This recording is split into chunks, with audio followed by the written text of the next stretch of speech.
Mesdames, Messieurs, le 28 novembre 2022, sous la très haute présidence de son Excellence Ali Bongo Ondimba, président de la République, chef de l'État, le Conseil des ministres est réuni dès 10 h dans la salle habituelle au palais de la présidence de la République.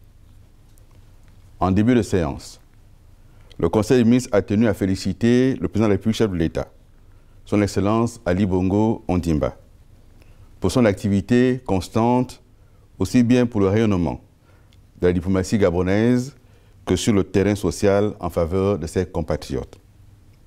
En effet, le président de la République, chef de l'État, a reçu son Excellence Umaro Sissoko Embalo, président de la République de Guinée-Bissau et président de l'exercice de la CEDEAO, qui a séjourné à Libreville les 14 et 15 novembre 2022, dans le cadre d'une visite de travail et d'amitié. L'audience entre les deux hautes personnalités a porté sur le renforcement de la coopération bilatérale entre nos deux pays, marquée par la signature de 2 nouveaux accords portant sur les consultations en matière politique et diplomatique d'une part et le cadre général de coopération d'autre part. Sur le plan multilatéral, le président de la République, chef de l'État, a pris part du 19 au 20 novembre 2022 à Djerba, en Tunisie, au 18e sommet de la francophonie. Cette rencontre a été l'occasion pour les chefs d'État et de gouvernement de réaffirmer leur attachement à la langue française, au respect de la diversité culturelle et linguistique dans les États de l'espace francophone. Au cours du 10 sommet, les chefs d'État et de gouvernement ont également confirmé leur engagement à promouvoir l'égalité entre les femmes et les hommes, ainsi que la condamnation du terrorisme sous toutes ses formes, et manifestations tout en exprimant leur solidarité aux États victimes de ces fléaux. Sur le plan national, le président de la République, chef de l'État, son Excellence Ali Bongo Ondimba, a procédé d'une part à la remise des récompenses de la 3e édition du prix Agathe Okumba de Kwatsege à l'endroit des ONG lauréates exerçant dans la promotion de l'égalité des genres en milieu scolaire et d'autre part, le 24 novembre 2022, à l'inauguration du centre d'accueil Gabon Égalité, situé au quartier Zengayong. L'objectif du dit établissement est d'offrir aux femmes victimes de violences un espace d'écoute, de conseil, d'hébergement, de protection et d'accompagnement. Au titre des projets de textes législatifs et réglementaires, le Conseil des ministres a délibéré sur les points suivants. Ministère de l'Intérieur. Projet de décret définissant les délégations et circuits des visas et signature des actes de gestion des personnels des forces de police nationales. Projet de décret portant approbation du règlement de discipline générale des personnels des forces de police nationales. Le premier projet de décret, qui aborde le décret numéro 001153-PR-MISPD du 26 décembre 2002, définissant les délégations et circuits de signature des actes de gestion des personnels des forces de police nationales, a pour objet de normaliser les règles et les procédures administratives, notamment le recueil des visas et des signatures de l'ensemble des textes qui ont une incidence sur le fonctionnement et la gestion des personnels des forces de police nationales. À cet effet, le texte traite des normes de présentation et des règles définissant les circuits des visas et signatures de chaque catégorie de textes ainsi que les autorités décisionnaires. Celles-ci sont incarnées par le président de la République, chef de l'État, chef suprême des forces de défense et de sécurité pour ce qui est des décrets ou arrêtés. Le ministre chargé de la sécurité publique concernant les décisions administratives ou arrêtées. Le commandant en chef des forces de police nationales dans le cadre des décisions administratives. Le second projet de décret, pris conformément aux dispositions de l'article 255 de l'ordonnance numéro 013-PR-2010 du 25 février 2010, ratifiée par la loi numéro 19-2010 du 27 juillet 2020 portant statut particulier et personnel des forces de police nationales, fixe les modalités de mise en œuvre des textes régissant la discipline au sein de ce corps. En effet, ce texte qui s'applique à tout policier en position d'activité ou de disponibilité a pour vocation de promouvoir au sein des forces de police nationales les valeurs ci-après. le respect et l'observation des règles de discipline, d'éthique et de déontologie, l'élévation du niveau de performance dans l'exécution des missions, le maintien de la cohésion et de l'esprit de corps, tout en reprenant les dispositions relatives à la hiérarchie des grades, des fonctions et des emplois. Le texte énonce les devoirs de responsabilité du policier en sa qualité de citoyen et agent, les règles de conduite professionnelle auxquelles sont astreints les policiers, les conditions de port de l'uniforme et de tenue civile, ainsi que l'ensemble des dispositions encadrant le régime de récompense. Ministère de l'Industrie. Projet de décret portant création, attribution et organisation de la Direction générale de l'industrie, de la coordination et de la promotion des activités industrielles. Projet de décret portant création, attribution et organisation de la Direction générale de la compétitivité et de l'innovation. Les textes visés ont pour objet de permettre au ministère de l'Industrie, à travers ces deux directions générales, de participer à la conception, au suivi de la mise en œuvre et à l'évaluation des politiques publiques en matière d'industrialisation dans notre pays.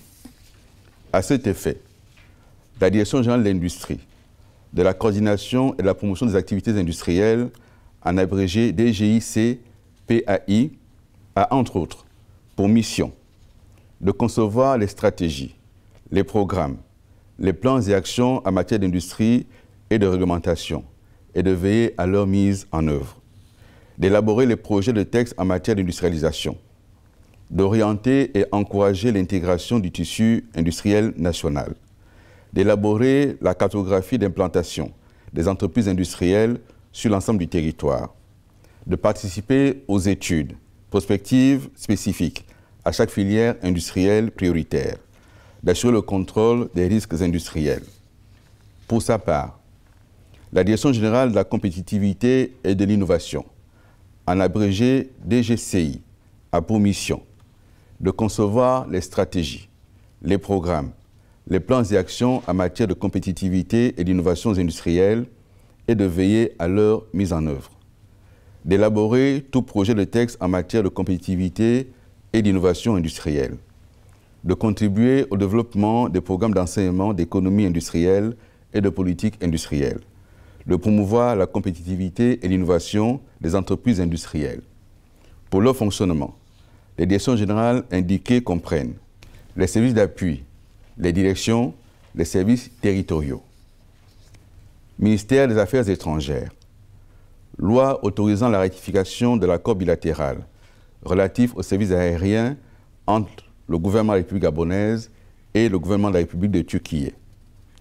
Le gouvernement de la République gabonaise et le gouvernement de la République de Turquie ont signé un accord bilatéral sur les services aériens en vue de renforcer la coopération économique entre nos deux pays. Cet accord prend en compte les évolutions intervenues dans le secteur de l'aviation civile en ce qui concerne la validité des certificats et licences, ainsi que les normes de pratique recommandées en matière de sécurité et de sûreté aérienne, conformément aux recommandations de l'Organisation de l'aviation civile internationale. Loi autorisant la ratification de l'accord entre le gouvernement de la République gabonaise et le gouvernement de la République de Maurice portant sur la promotion et la protection réciproque des investissements, signé le 18 juillet 2013 à Port-Louis. Ce projet de loi autorise la ratification de l'accord et la convention signée entre la République gabonaise et la République de Maurice relatif à la promotion et à la protection réciproque des investissements en vue d'éviter la double imposition, de prévenir l'évasion et la fraude fiscale en matière d'impôt sur le revenu. Ministère des Eaux, des Forêts, de la Mer, de l'Environnement, chargé du plan climat et du plan d'affectation des terres. Projet de décret portant création et fixant les règles de gestion du sanctuaire de nature du bassin amont de Benyong. Le présent projet de décret, pris en application des dispositions de l'article 78 de la loi numéro 07/2014 du 1er août 2014 relative à la protection de l'environnement en République gabonaise et l'article 73 de la loi 016/2001 du 31 décembre 2001 portant code forestier en République gabonaise fait suite à la délivrance du certificat de conformité pour la construction du barrage hydroélectrique de Kingele Aval. À cet effet, la création du sanctuaire de nature du bassin amont de Benyung, ci-après désigné sanctuaire, confié à un comité de suivi et classé en tant que sanctuaire d'espèces animales et végétales, en vue d'assurer leur préservation. Ainsi, le texte indiqué fixe la superficie, la situation et les coordonnées géographiques de ces terres protégées, ainsi que les conditions de conservation et d'exercice des activités anthropiques. Ministère de la promotion de l'investissement, des partenariats publics-privés, chargé de l'amélioration de l'environnement des affaires. Projet de décret portant attribution et organisation du ministère de la promotion de l'investissement, des partenariats publics-privés, chargé de l'amélioration de l'environnement des affaires. Pris conformément aux dispositions de l'article 51 de la Constitution, ce projet de décret apporte des précisions sur les nouvelles attributions du ministère de la promotion de l'investissement, des partenariats publics-privés, chargés de l'amélioration de l'environnement des affaires, en mettant l'accent sur le caractère transversal des missions. Le ministère de la promotion de l'investissement, des partenariats publics-privés, chargé de l'amélioration de l'environnement des affaires, a pour mission d'élaborer et de mettre en œuvre la politique du gouvernement en matière de promotion d'investissement, des partenariats publics-privés et d'amélioration de l'environnement des affaires, en concertation avec les autres administrations compétentes. À cet effet, le ministère est chargé, entre autres, de proposer tout texte législatif et réglementaire en lien avec son domaine de compétence, veiller au respect des lois et règlements en vigueur en la matière, promouvoir les investissements nationaux et internationaux sous toutes leurs formes. Pour son fonctionnement, le ministère de la promotion de l'investissement, des partenariats publics-privés chargés de l'amélioration de l'environnement des affaires comprend le cabinet du ministre, l'inspection générale des services, le secrétariat général, les directions générales, les établissements et organismes sous tutelle. Ministère de l'Habitat et de l'Urbanisme. Projet de décret portant attribution et organisation du ministère de l'Habitat et de l'Urbanisme.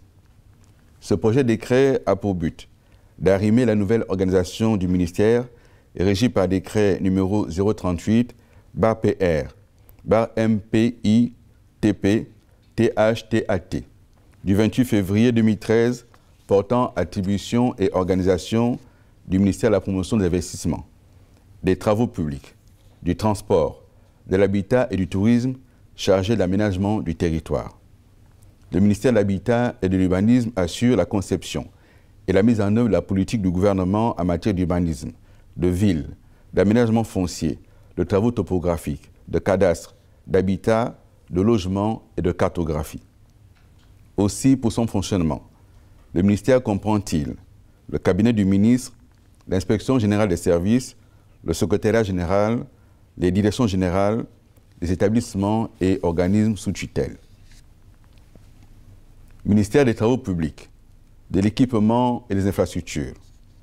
Projet de décret portant attribution et organisation du ministère des Travaux publics, de l'équipement et des infrastructures. Le présent projet de décret a pour objet de définir les attributions du ministère des Travaux publics, de l'équipement et des infrastructures, lesquelles consistent à concevoir et à mettre en œuvre la politique du gouvernement dans les trois principaux domaines suivants: la réalisation, la maintenance et le développement du réseau routier national, la réalisation et la maintenance des édifices publics et des équipements collectifs, la surveillance des zones et réalisation des ouvrages de drainage des eaux pluviales. À ce titre, les missions du ministère sont également portées, entre autres, sur l'étude, la réalisation, le contrôle et l'entretien des infrastructures de transport, notamment les routes, ports, aéroports et voies ferrées, ainsi que les équipements édifices publics et les ouvrages de drainage des eaux pluviales dont l'État ou une collectivité locale est le maître d'ouvrage. La maîtrise d'ouvrage pour le compte de l'État, des études et travaux d'infrastructures, de bâtiments, édifices publics et d'équipements collectifs.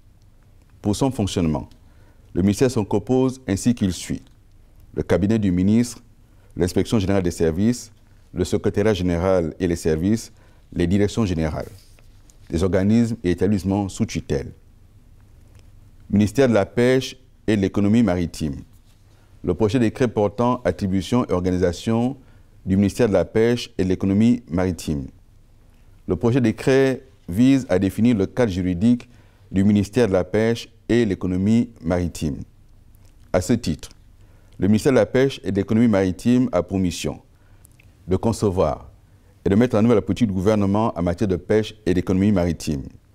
À ce titre, il est chargé, entre autres, d'élaborer les textes législatifs et réglementaires en matière de pêche, d'aquaculture, de l'économie maritime et de veiller à leur application, de contrôler l'exploitation des ressources halieutiques, de veiller à l'évaluation et à l'aménagement de stocks halieutiques. Pour son fonctionnement, le ministère comprend le cabinet du ministre, l'inspection générale des services, le secrétariat général, les directions générales, les établissements et organismes sous tutelle. Ministère des Mines. Projet de décret portant création, attribution et organisation de la Direction générale des mines et de la géologie. Projet de décret portant création, attribution et organisation de la Direction générale de la propriété, de l'économie minière et du développement local. Les deux projets de décret indiqués visent une plus grande lisibilité dans la mise en œuvre de la politique du gouvernement dans le secteur minier en tenant compte de la chaîne des valeurs de l'amont à l'aval minier. À ce titre, la Direction générale des mines et de la géologie couvre les activités techniques de l'amont minier, propose et met en œuvre la politique du gouvernement en matière de recherche et d'exploitation des mines et des carrières. Pour sa part, la Direction générale de la propriété, de l'économie minière et du développement local a pour mission de proposer et de mettre en œuvre la politique du gouvernement dans les matières à caractère transversal entre l'amont et l'aval minier. Pour leur fonctionnement, ces deux directions générales comprennent les services d'appui, les services centraux, les services territoriaux. En matière de politique générale, ministère des Affaires étrangères, le Conseil des ministres a marqué son accord aux demandes d'agrément des personnalités diplomatiques suivantes. Son Excellence, M. Faraj bin Nader, en qualité d'ambassadeur extraordinaire et plénipotentiaire du Royaume d'Arabie Saoudite près la République gabonaise avec résidence à Libreville. Son Excellence, M. Shin Song-boom, en qualité d'ambassadeur extraordinaire et plénipotentiaire de la République de Corée près la République gabonaise avec résidence à Libreville. Son Excellence, M. Kananathan Velupillai, en qualité d'ambassadeur extraordinaire et plénipotentiaire de la République socialiste démocratique du Sri Lanka près la République gabonaise avec résidence à Nairobi, au Kenya. Son Excellence, M. Amir Hossein Nikbin, en qualité d'ambassadeur extraordinaire et plénipotentiaire de la République islamique d'Iran près la République gabonaise avec résidence à Abidjan, en Côte d'Ivoire. Son Excellence, M. Mohamed Bourhan Ali, en qualité d'ambassadeur extraordinaire et plénipotentiaire de la République de Djibouti près la République gabonaise avec résidence à Abidjan, en Côte d'Ivoire. Ainsi que Mme Martine Bondo, au poste de consul honoraire du Canada à Libreville. Enfin, le Conseil des ministres a entériné les mesures individuelles suivantes. Présidence de la République, Secrétariat général, Conseiller du Président de la République, Madame Dizinguli Mutandu Mbumba, Cabinet du Président de la République, Conseiller spécial du Président de la République, Madame Ariane Faiza Ayo Awondo, épouse Igo, Ministère des Affaires étrangères, Cabinet du ministre délégué 2, Directeur de cabinet, M. Frak Aristide Diaba, inspecteur central du Trésor. Secrétaire particulière, Madame Juliette Lomba Ngele, épouse Mboko, secrétaire d'administration. Service extérieur, ambassade de la République gabonaise près la République de Turquie. Consul honoraire du Gabon à Eskişehir, M. Zeyni Kalishkan. Consul honoraire du Gabon à Izmir, M. Moussafer Tahil. Consul honoraire du Gabon à Antalya, M. Boulout Bakshi. Ambassade ou représentation du Gabon en France. Consul honoraire du Gabon à Lille et dans les Hauts-de-France, Madame Marie Weichmann. Consul honoraire du Gabon à Bordeaux, Madame Céline Cazenave. Consul honoraire du Gabon à Lisbonne, Monsieur Paul Ibrahim Bello Imale. Par ailleurs, les personnels diplomatiques ci-après sont rappelés. Ambassade du Gabon près la République du Togo, Monsieur Saïd Abeloko. Précédemment, ambassadeur extraordinaire et plénipotentiaire, remis à la disposition de son administration d'origine. Ambassade du Gabon près la République italienne, Monsieur Flavien Enongwe. Précédemment, ambassadeur extraordinaire et plénipotentiaire, remis à la disposition de son administration d'origine.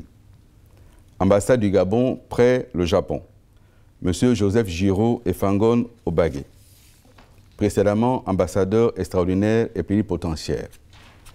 Monsieur Rode Changilan Rembenabia, précédemment premier conseiller à l'ambassade du Gabon aux États-Unis, rappelé en complément d'effectifs. Monsieur Hugues Fabrice Badinga, précédemment conseiller chargé des affaires consulaires et de la chancellerie à l'ambassade du Gabon aux États-Unis. Monsieur Rossi Bitegué, précédemment conseiller culturel à l'ambassade du Gabon aux États-Unis, remis à la disposition de son administration d'origine. Madame Benedita Julie Jambo, précédemment conseiller économique et commercial à l'ambassade du Gabon au Cameroun, remise à la disposition de son administration d'origine. Madame Annie-Flore Assengue, épouse Yugoulou Joly, précédemment conseiller, remise à la disposition de son administration d'origine. Monsieur Martial Ambengat Anoto, précédemment deuxième conseiller chargé des affaires économiques et de la chancellerie à l'ambassade du Gabon au Brésil. Madame Thérèse Edoumou Pelen, précédemment premier secrétaire, remise à la disposition de son administration d'origine. Ministère du Budget et des Comptes Publics, Secrétariat général, Direction de la comptabilité publique et du Trésor, Services extérieurs, Pairie du Gabon aux États-Unis.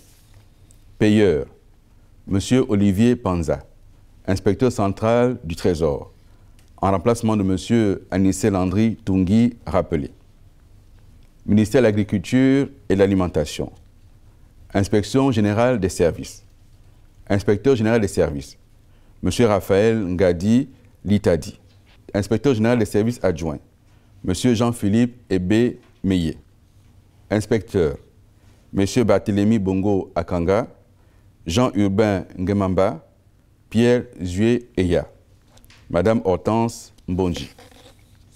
Ministère des Travaux publics, de l'équipement et des infrastructures, Secrétaire de cabinet, Mesdames Micheline Moussavou, Mathilde Maranga, je vous remercie.